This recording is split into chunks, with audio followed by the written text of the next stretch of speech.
Assalamualaikum warahmatullahi wabarakatuh. Selamat siang, salam sejahtera untuk kita semua. Salam presisi. Pemirsa, jumpa lagi dengan saya Aibtu Andri Solpi dalam kiat press release di Polres Bengkulu Tengah dalam pengungkapan kasus tindak pidana penipuan dengan cara bujuk rayu. Berikut cuplikannya.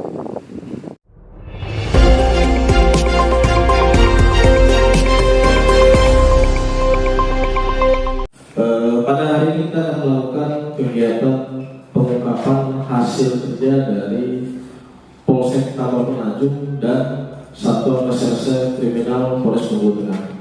Pada kesempatan ini ada dua kasus yang akan kami ungkap ke rekan media sekalian.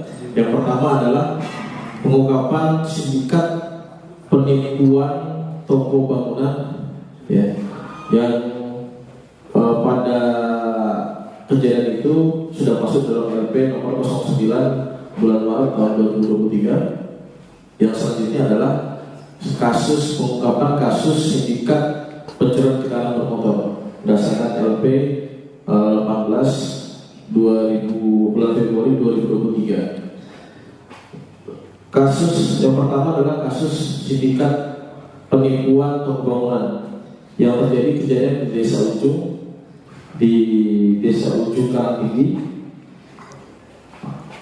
Pelaku mengincar para korban yang melakukan rehab atau proyek bangunan. Ya, di situ pelaku datang dengan menawarkan harga yang lebih murah kepada korban, dan setelah itu dari harga toko bangunan yang ada mereka tawarkan pada korban, harganya berbanding lumayan jauh. Nah, korban yang ada sekarang di Polres Bengkulu Tengah itu ditawarkan dari harga bangunan di toko sebesar 16 juta, tapi korban ditawarkan oleh pelaku sebesar 13 juta. Tekniknya atau modusnya dilakukan oleh pelaku mendatangi korban setelah korban diiming-imingi untuk mendapatkan harga yang murah. Kemudian pelaku mendatangi toko bangunan.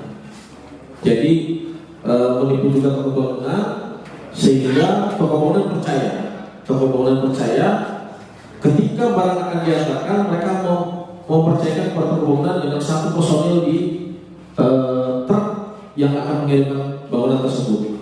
Yang satu tetap standby menunggu barang, yang satu mengantarkan dengan supir toko bangunan tersebut.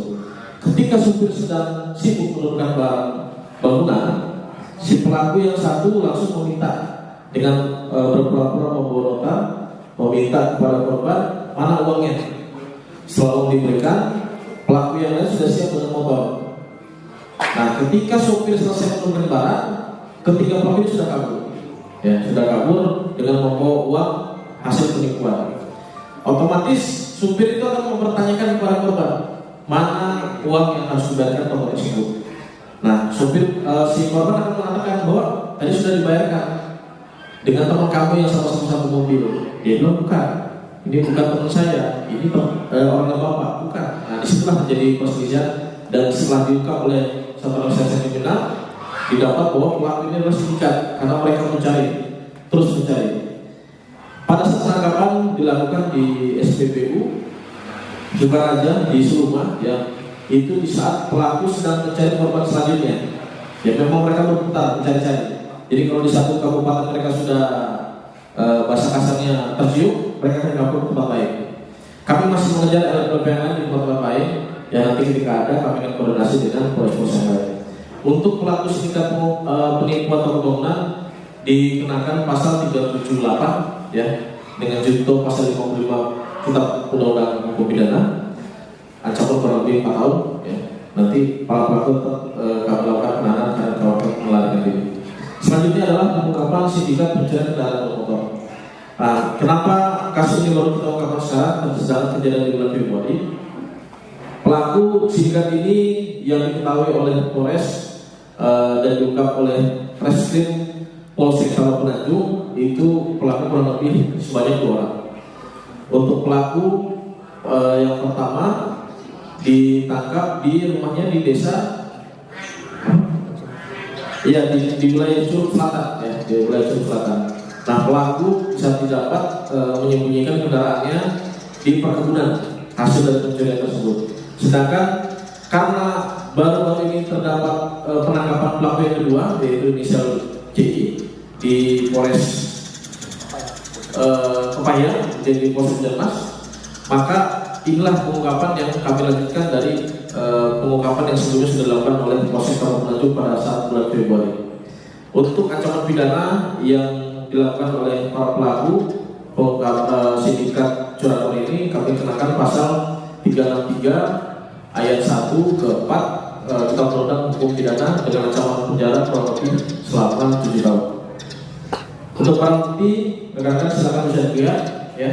Yang motor fiction adalah yang digunakan oleh pelaku curanmor dua-duanya. Sedangkan untuk motor Mioso ya, itu digunakan oleh pelaku penipuan sindikat penipuan toko bangunan. Untuk identitas para pelaku